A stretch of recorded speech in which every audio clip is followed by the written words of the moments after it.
Court में मेघालय सरकार ने सोनम की बेल के खिलाफ याचिका लगाई थी। आज वहाँ पे सुनवाई हुई और उसमें अभी तक बेल खारिज करने का कोई आदेश नहीं आया है। क्या कहना चाहेंगे इसमें? हालांकि आगे भी सुनवाई होती रहेगी। तो सुप्रीम कोर्ट से जो हमको उम्मीद है, वो हमारे साथ पूरे देश को उम्मीद है कि सुप्रीम कोर्ट जो फैसला सुनाती है वो सही सुनाती है। और सबसे देश का चर्चित केस है आज ये केस। वहाँ के जज से लेके प्रधानमंत्री से लेके राष्ट्रपति सबको पता गया कि सोनम रघुवर सिंह क्या करा था। उसके बाद भी कभी उसको बेल मिलती है तो उस पर कानूनी कागज की कार्रवाई की जाए, है ना, कानूनी कागज की कार्रवाई की जाए और सीबीआई इस पूरे प्रकरण को अच्छे से देखे कि कागज में कहाँ गलती हुई, किसकी गलती थी। शायद किसी और की गलती वजह से नई नई सोनम पैदा होती जा रही है। तो ये सब एक गलती की वजह से लड़के को हौसला बढ़ता जा रहा है। तो मैं राष्ट्रपति जी से, मोदी जी से एक ही पुकार है गई कि इस फैसले को आप थोड़ा गौर से देखिए कि इसमें कितनी गलती किस जगह की हुई है। बाकी हमें पूरी उम्मीद है सुप्रीम कोर्ट से कि हमें राहत मिलेगी। ये आप लोग ने पहले सीबीआई की भी मांग करी थी और इसका पॉलीग्राफिक टेस्ट भी आप लोग का होना चाहिए। सर देखो, हमने आप इसमें आगे क्या मतलब और सर सीबीआई की मांग तो हम शुरू से कर रहे हैं क्योंकि जो कागज में गड़बड़ी हुई है, आज सीबीआई की मांग होती है कभी वो जांच पूरी होती है तो यह कागज की गड़बड़ी होती नहीं। वो एक कोर्ट जो फैसला सुप्रीम कोर्ट तक पहुंचा है वो हाई कोर्ट से फैसला आ जाता है कि पुलिस की जांच में कहीं कोई कमी रह गई, धाराओं में गड़बड़ी हो गई, हेराफेरी हो गई, गलत मिस टाइपिंग हो गई, जो भी त्रुटि हुई हो। ये सब पुलिस की जो मिस टाइपिंग हुई है आज उसी की वजह से केस इतना उलझ गया है। आज वो उस टाइम ढंग से पढ़ते, वहाँ के डीएसपी साहब, डीआईजी साहब इस चीज़ को बारीकी से जांच करते, क्योंकि आज शिलोंग जो बदनाम हुआ था इन उस चीज़ को हल्के में लेके कागज की कार्रवाई ढंग से करी नहीं थी। जो एक धारा थी जो 403 की 103 की जगह 403 लग गई थी, उसमें पुलिस ने बताया था कि ये प्रिंट मिस्टेक है। क्या ये भी एक कारण है कि उसको जमानत मिली? वही तो कारण है कि जमानत क्यों मिली, क्योंकि जब जज साहब कुछ फैसला लेते ही है, देखते हैं तो कागज पूरा चेक करते ही है और उसमें कागज में धारा वो लिखेंगे नहीं तो वो कैसे फैसला देंगे उसके अंदर। उसमें एक बात ये भी सामने आई थी हाईकोर्ट में, जो उन्होंने हाईकोर्ट ने जमानत दी थी कि सोनम को जो है गिरफ्तार करते समय उसको ये बताया नहीं था कि उसे क्यों गिरफ्तार किया गया। जो मेमोरेंडम पेश किया उसमें उसे सेना का भगोड़ा बताया था और विदेश जाकर अपराध करने की संभावना जताई थी। तो इस तरह की ये कौन कौन सी चीज़ें निकाल देते हैं ये हमको समझना है। जब हम सीबीआई की मांग कर रहे हैं, मैं अपने एमपी सरकार से भी चाहता हूँ कि आप भी आके बात करें कि ऐसा कैसे हो गया।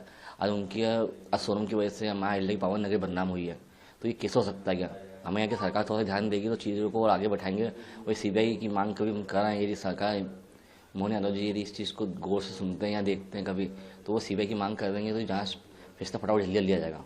ये आप मानते हैं कि जो भी हुआ है इसको जमानत पे जो बाहर आई है वो पुलिस की लापरवाही है, इन्वेस्टिगेशन सही ढंग से नहीं किया गया? सर वो तो अब पूरा देश को पता है कि पुलिस की गलती की वजह से ही हुआ है। तभी खुद शिलोंग की पुलिस खुद पहुंची है सुप्रीम कोर्ट कि उनको भी लगा हमसे गलती तो हो गई है। आज उनकी वजह से आज पूरा शिलोंग बदनाम हुआ है, डिपार्टमेंट बदनाम हुआ है। आप लोग को जो सरकारी वकील मेघालय का मिला था उसकी भी कोई कमी पेशी नजर आती है आपको? सर वकील बदलना चाहेंगे? सर वकील तो बदल ही जाते हैं कि उसके पहले सुप्रीम कोर्ट से वकील होगा। जो वकील अभी हैं सुप्रीम कोर्ट के वो बहुत अच्छे वकील हैं, जो हमने सुना उनके बारे में। जो राम भगवान को जिता के लाए थे उसको अपने भाई को जिता के लाएंगे वो।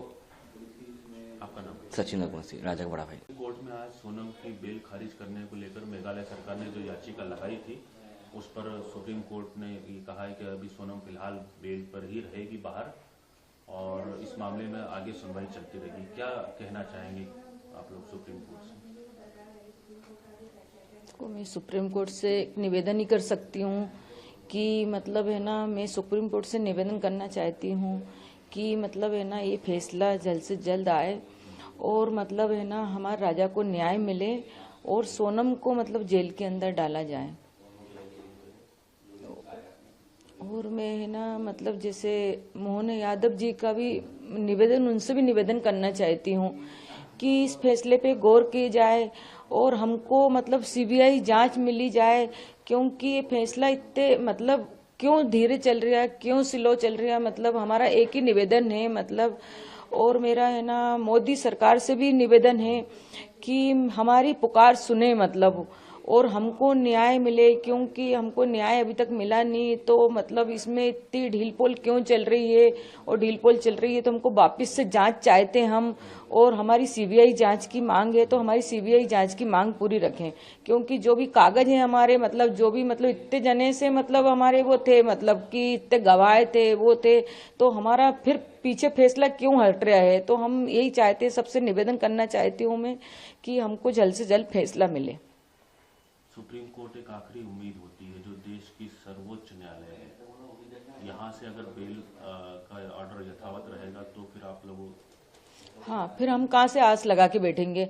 इसीलिए मैं सबसे निवेदन करना चाहती हूँ मतलब कि हम ये आखिरी हमारा मतलब जो भी मतलब है वो हमारा आखिरी है, उम्मीद है मतलब, तो हमारी उम्मीद पे पानी ना फिरे, क्योंकि हमारे बच्चे को न्याय नहीं मिले और ऐसे न्याय नहीं मिलेगा तो ऐसी लड़की उन तो अपराध करती रहेंगी, क्योंकि मतलब फिर तो कुछ होने वाला नहीं है। जब मतलब न्याय नहीं मिलेगा तो लड़की उनका तो डर मिटेगा नहीं ना, मतलब उनको तो और हौसला बढ़ेगा।